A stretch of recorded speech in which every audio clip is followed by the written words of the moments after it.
السلام عليكم، اهلا بيكم وفيديو جديد من مطبخ لولي البحراوي. تعالوا نعمل النهارده بقى صينيه معموله كده يا جماعه، خطيره تحفه. المعموله دي بقى من الحاجات اللي انا بحبها وبعشقها جدا، خصوصا كده اخر النهار مع كوبايه شاي حلوه في المغربيه، بتبقى بجد تحفه. وكمان هنعملها بكل سهوله بمقادير باذن الله موجوده كلها عندنا في البيت، مش محتاجين لها تكاليف كتير ولا حتى تاخد مننا ولا وقت ولا مجهود كتير. بس طبعا قبل ما نبدأ الوصفة نسمي الله ونصلي ونسلم على سيدنا محمد عليه أفضل الصلاة والسلام، علشان نبدأ بقى الوصفة دي كده بكل بساطة. بصوا يا جماعة، أنا عايزاكم تتفرجوا كده وتشوفوا الحلويات اللي احنا عاملينها النهاردة كده مع بعض. كل اللي محتاجينه بقى للوصفة الحلوة دي 4 كوبايات من الدقيق، نص كوباية من السمنة، ونص كوباية من الزيت، خميرة، بيكنج باودر، شوية سكر، رشة ملح، وشوية مية دافية. دي كل الحاجات اللي احنا محتاجينها عشان نعمل صينية المعمولة القمر اللي احنا لسه شايفينها مع بعض دي. هنبدأ الأول بالدقيق، 4 كوبايات بمج الشاي العادي، عليهم بقى نص معلقة صغيرة كده من البيكنج باودر، ومعلقة كبيرة من الخميرة، ومعلقتين كبار من السكر، وعليهم طبعا رشة صغيرة كده من الملح عشان تظبط الطعم معانا. هنقلب كل المكونات الجافة مع بعض كده بكل سهولة زي ما احنا شايفين. وبعدين هنبدأ نعمل بقى الخطوة اللي جاية دي. اولا هنضيف بقى معلقة خل، معلقة الخل المحسن الخبز الطبيعي اللي مش بنستغنى عنه في اي معجنات. هنبدأ بقى نضيف نص كوباية الزيت وعليها نص كوباية السمنة. والخطوة اللي جاية دي اهم خطوة في نجاح صينية المعمولة بتاعتنا. ايه هي بقى الخطوة دي؟ هي اننا الاول هنمزج كده الحاجات دي مع بعض كده بالمعلقة عادي بكل سهولة زي ما احنا شايفين كده.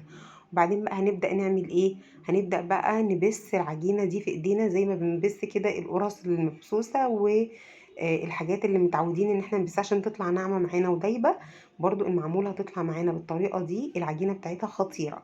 جربوا تعملوها بالطريقة دي، وقارنوا بينها وبين اي طريقة تانية انتوا عملتوها قبل كده من غير ما تكونوا بتبسوا الدقيق زي ما احنا بنعمله في الفيديو ده.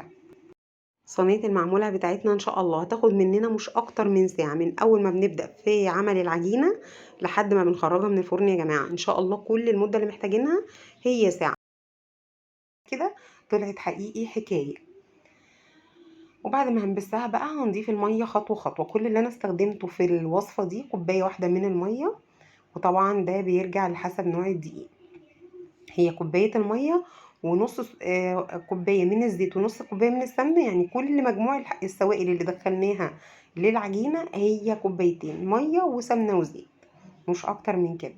نعجن العجينة كده شوية حلوين كده مع بعض زي ما احنا شايفين لحد ما تبقى كورة كده وتلم بعضها كده من البولة بتاعتنا، وما يبقاش البولة فيها اي بواقي للعجين. رشة بقى من الزيت كده في ارضية البولة، ورشة على وش العجينة، ونغطيها بكيس بلاستيك ونسيبها تخمر. في الصيف اللي احنا فيه ده مش هتاخد اكتر من نص ساعة.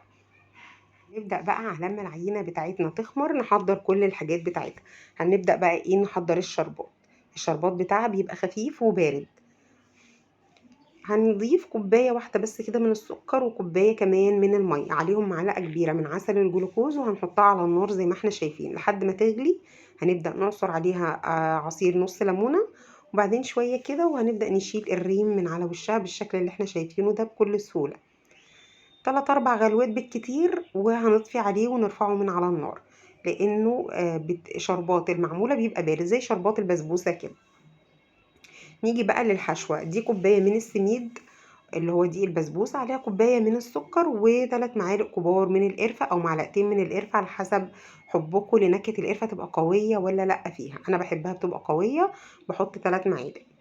عليهم بقى معلقتين كبار من المية كده لحد ما الخليط ده يبقى متجانس مع بعضه كده ويبقى خليط رملي. وهنقلب بقى كل المكونات كده مع بعض. الخطوة اللي جاية دي اختيارية 100%. طبعا بعد ما بنقلب المكونات كويس انا بقى هضيف معلقة كبيرة من جوز الهند ومعلقة كبيرة من الزبيب. انا بحبها قوي قوي في حشوة المعمولة. لو انتوا ما بتحبوهاش تقدروا تستغنوا عنها بكل سهولة. بصوا بقى الخليط في ايدي كده رملي ومتماسك ازاي، كده مظبوط وقوامه 100%. هنبدأ بقى نجيب الصينية بتاعتنا اللي هنعمل فيها المعمولة. انا بقى استخدمت الصينيه المستطيله دي، انتوا تقدروا طبعا تستخدموا اي صينيه. بدهنها كده زيت وبجيب الجوانب كلها كده بالفرشه عشان اطمن ان شاء الله انها مش هتلزق فيها خالص. نقسم العجينه كده نصين بعد ما اختمرت. الصينيه دي مقاس 25 في 40. خدنا اول نص كده من العجينه. بصوا ما شاء الله العجينه طبعا مرتاحه وخمرت وكله تمام، بتتفرد معانا بكل سهوله.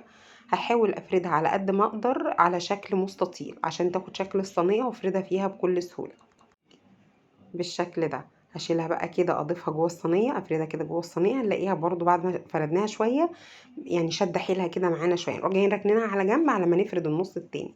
وهنشوف هنعمل ايه. ادي النص التاني من العجينه برضو كده بنفرده بكل سهوله بالشكل ده. احنا سايبين كده النص الاولاني في الصينيه يرتاح دقيقتين تلاتة.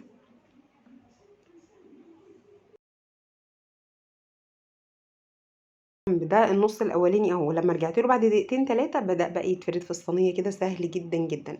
مش عاوزين سمك العجينه يكون تخين، عشان انا ما بحبش او كلنا اكيد ما بنحبش العجينه تبقى تخينه في المعمول. بنحب الحشوه تكون هي اللي اكتر. زي ما احنا شايفين ما شاء الله الحشوه كتيره كده ومغرقه الدنيا، يعني مغرقه الصينيه على الاخر. بنضغط كده على الحشوه بالمعلقه كويس قوي علشان نثبتها جوه العجينه، بس ما بنوصلش الحشوه لحروف الصينيه علشان ما تتحرقش معانا. ونضغط كده بالمعلقه طول ما احنا بنفرد في الحشوه. بصوا ما شاء الله حلوه بقى قد ايه. وعلشان طبعا انا مظبطاها حاطه لها ميه كويس بالمعقول يعني، متماسكه كده ورطبه وحلوه.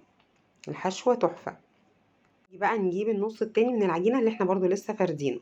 برضو نقدر نسيبها هنا 3 4 دقايق، هنلاقيها بدأت تتفرد معانا اكتر لحد حروف الصينيه بكل سهوله. هي بتفرد اهي بكل بساطه. كده ظبطنا وقفلنا الجوانب على بعضها كده كويس جدا جدا، ونضغط عليها كده بكل بساطه. كده بقت تمام. هنبدأ بقى نقطعها زي ما احنا شايفين. انا قسمتها كده من النص الى حد ما نصين متساويين، وبعدين بناخدها بقى ايه زي ما احنا شايفين كده بالطول، وبعدين ناخدها بالعرض نقسمها برضو بالنص كده من العرض. مفيش اسهل من عمل صينية المعمولة يا جماعة في البيت. انا اتفاجئت ان القطعة في الفرن بقت ب7 جنيه وب10 جنيه ببعض الافران. يعني يا جماعة طب ليه ده كله؟ خلصنا كده تقطيع الصينية زي ما احنا شايفين كده، مربعات بقى سمبوكسات زي ما انتوا حابين. هنسيبها بقى ترتاح او تخمر للمرة التانية حوالي ربع ساعة في الحر اللي احنا فيه ده بالكتير، هتكون رفعت وبقت تمام. في الربع ساعة دي انا هجهز بقى دهان الوش بتاع المعمولة. ده صفار بيض، صفار بس مش صفار وبياض، صفار بس. عليه بقى كده ايه معلقتين من الحليب ومعلقة حلوة كده من الفانيليا السايلة عشان تقضي تماما على ريحة البيض. لو مفيش فانيليا سايلة، فانيليا بودر، خل، اي حاجة تخلي قرفة، اي حاجة تخلي البيض ملوش ريحة معانا. بعد ما الصينيه سبتها ربع ساعه واختمرت للمره التانية، بنمسح وشها بقى بالايه بالخلطه الحلوه اللي احنا عاملينها دي بكل سهوله زي ما احنا شايفين كده. انا بوعدكم بجد انتوا هتاكلوا احلى معموله ممكن تعملوها في البيت في حياتكم. الطريقه دي ان شاء الله مش ما فيهاش ولا غلطه باذن الله. طبعا في الوقت ده بقى بدات اشغل الفرن على درجه حراره 180. هدخل فيه المعموله في الرف اللي في النص، هتقعد حوالي من 25 ل 30 دقيقه. تسويتها قريبة كده من مدة تسوية الكيك. أول ما أرضية الصينية بتحمر بنبدأ نرفعها تحت الشواية شوية. طبعا برش على وشها شوية كده من السمسم، وده المتعارف عليه دايما مع المعمولة وبيديها طعم طبعا حلو جدا الحقيقة. خلصناها كده بقى، يلا بينا على الفرن. دخلت الفرن بقى وطلعت معانا بالجمال ده. بصوا ما شاء الله اللهم بارك. الشربات بتاعنا خفيف بارد. على ما طبعا جهزناها وكده كان الشربات برد. هنبدأ بقى ايه نرشه عليها بالشكل ده. كمية الشربات دي مناسبة جدا جدا للصينية المعمولة. هنغطيها حوالي 5 دقايق بعد ما سقيناها بالشربات علشان ايه تطرى شوية كمان معانا وتطلع تحفة كده زي ما احنا شايفين. بصوا بقى لمعتها وجمالها ولونها. حقيقي يا جماعة انتوا هتتبسطوا جدا، هتدعولي. انا متأكدة ان شاء الله ان انتوا هتدعولي على وصفة المعمولة الحلوة دي. نقدر نعملها بقى من بالليل علشان نفطر بيها الصبح مع كوباية شاي ولا حاجة. نعملها كده العصرية علشان ناكلها في المغربية كده برضو مع كوباية شاي ولا نسكافيه. يعني هي هتنفعنا في كل الأحوال، والولاد بيحبوا كمان يفطروا بيها جدا.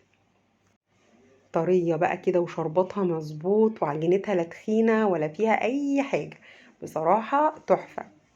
بكده بتكون خلصت وصفتنا للنهارده ان شاء الله. اتمنى تكون عجبتكم. لو عجبتكم الوصفه بقى ما تنسوش اقول لكم زي كل مره، ما تنسوش اللايك. ما تنسوش اللايك يا جماعه ارجوكم علشان تشجعوني اعمل وصفات تانية كتير.